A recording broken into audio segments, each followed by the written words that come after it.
Community radio ബെൻസിഗറിൽ ഇപ്പോൾ കഥാസാഗരം. അവതരണം ശബ്ദമിശ്രണം ബോണി ജെ ബേസിൽ.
ആ മരങ്ങൾ കയറി പഴങ്ങൾ പറിച്ചു തിന്നാൻ അനാൻസി ശ്രമിച്ചു.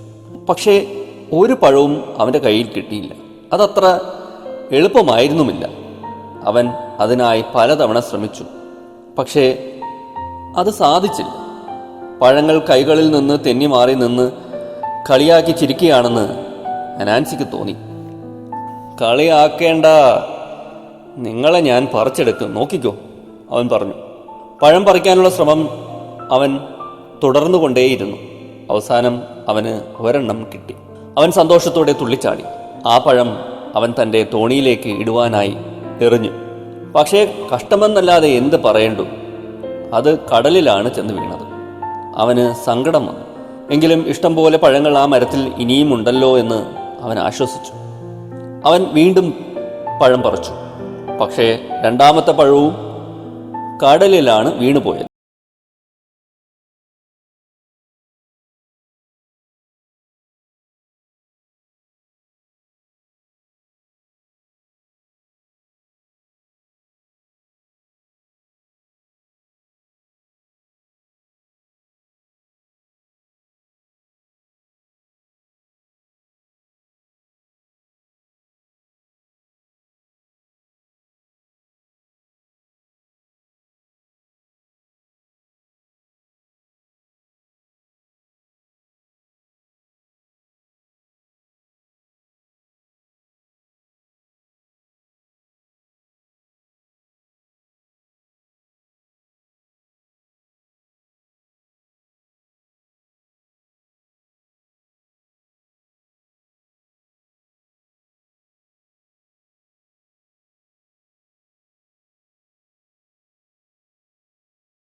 കാരം പറഞ്ഞു, കലമേ കലമേ കുഞ്ഞിക്കലമേ, അപ്പൂപ്പന് നീ ചെയ്തതുപോലെ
പോയത്.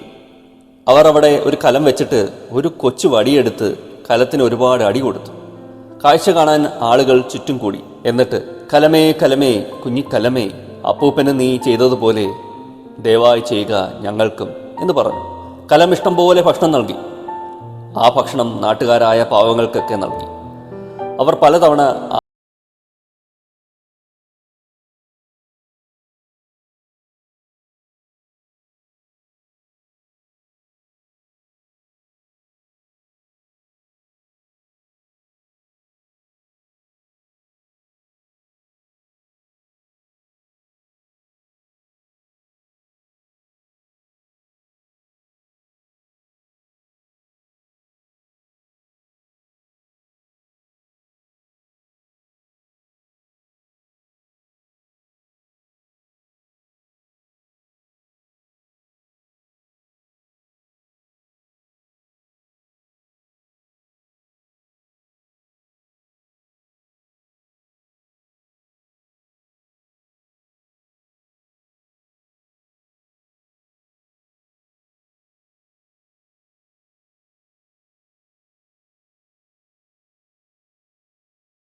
ഒരു ഉട്ടോപ്യൻ സങ്കല്പമാകാം, അതും അറിയില്ല.